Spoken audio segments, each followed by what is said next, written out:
3, 2, 1. Told you. Truth is, I am Iron Man. Video देख के आपको पता चल ही गया है आज हम क्या बनाने वाले हैं, आयरन मैन ग्लव्स। सो सबसे पहले हमको चाहिए एक आयरन मैन ग्लव्स का मॉडल जो हम ब्लेंडर से काफ़ी मेहनत के बाद बना सकते हैं आराम से। तो मैं ये सजेस्ट कभी नहीं करूँगा कि आप इतना मेहनत करो। Stop it.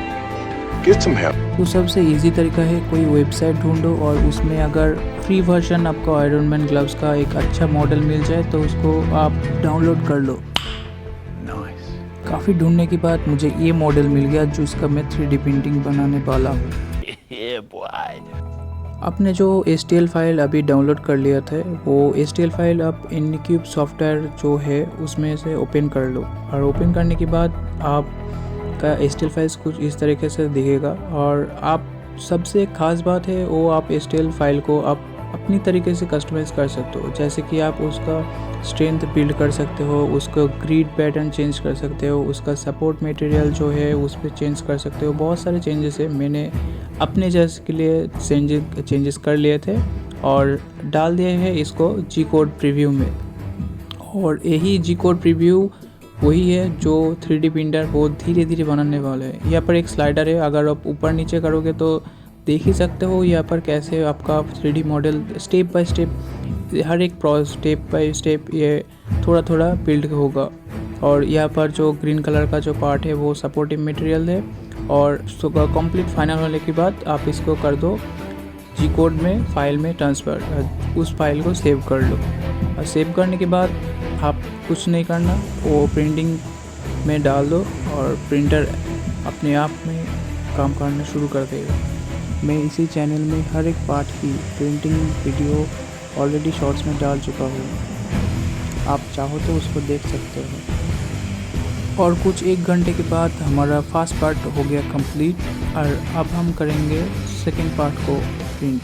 सेकंड पार्ट के लिए सेकंड पार्ट का जो HTML फाइल है वो ओपन कर लो, उसका भी सेम प्रोसेस में जी कोड वर्जन बना लो और सब ज़रूर देखना वो सपोर्ट मटेरियल है कि नहीं, और उसको जी कोड फाइल में ट्रांसफ़र करके डाल दो प्रिंटर में। ये पार्ट प्रिंट करने में भी इस प्रिंटर को 1 घंटे लग गया है और आप कोशिश करना वो स्लो प्रोसेस में ही प्रिंट हो। अगर आप बहुत फास्ट कर दोगे तो प्रिंट क्वालिटी एकदम सही नहीं होगा। और ये हमारा फाइनल लुक सेकंड पार्ट का।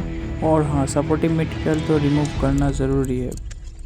इसी प्रोसेस को फॉलो करके आपको सभी पार्ट जो है आपको सही से प्रिंट कर लेना होगा और उसके बाद हम बढ़ेंगे असेंबली में।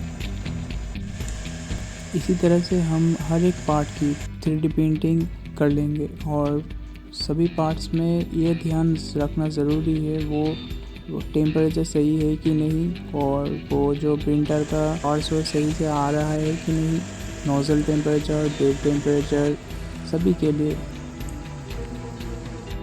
और हाँ, तब तक प्रिंट करते रहो जब तक सभी पार्ट्स प्रिंट नहीं हो जाते।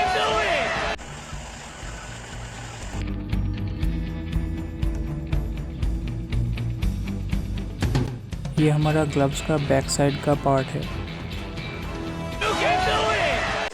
ओके, इसी मोटिवेशन से मैंने आखिरी पार्ट को भी प्रिंट कर लिया।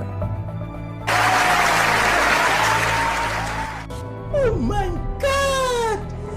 Wow!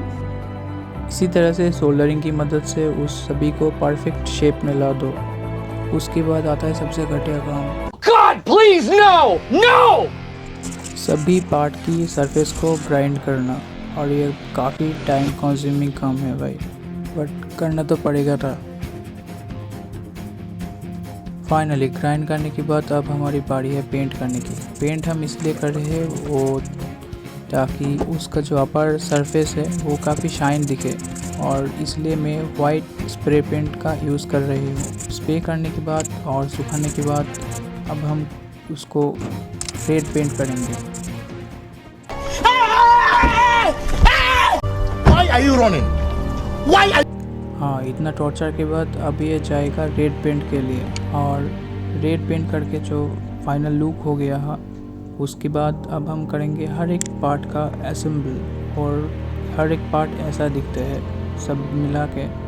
और असेंबल करने के लिए हमें कुछ क्विक ग्लू का यूज़ करूँगा, और क्विक ग्लू और कुछ 2 साइड टेप ये प्राइमरी के सोर्स के लिए है कि ताकि मेरा वो जो पार्ट्स है वो काफ़ी फ्लेक्सिबल है कि नहीं, ये सब चेक करने के लिए। फाइनली रेडी होने के बाद ये उसका फाइनल लुक।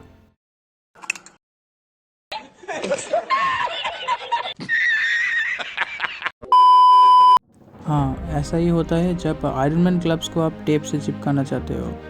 और छोड़ो, ये सब प्री टेस्टिंग के लिए है अभी तक।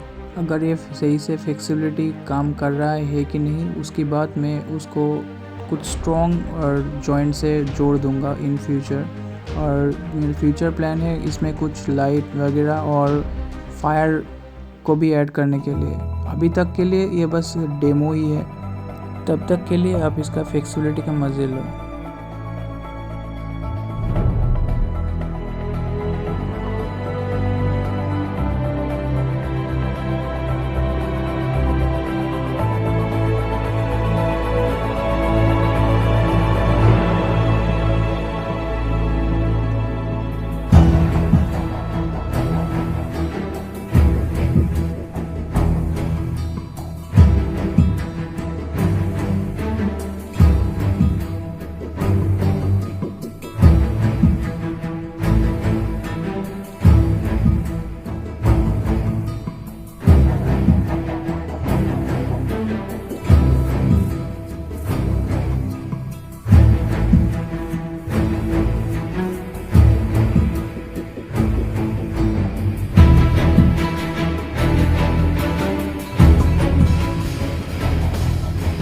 I am Iron Man.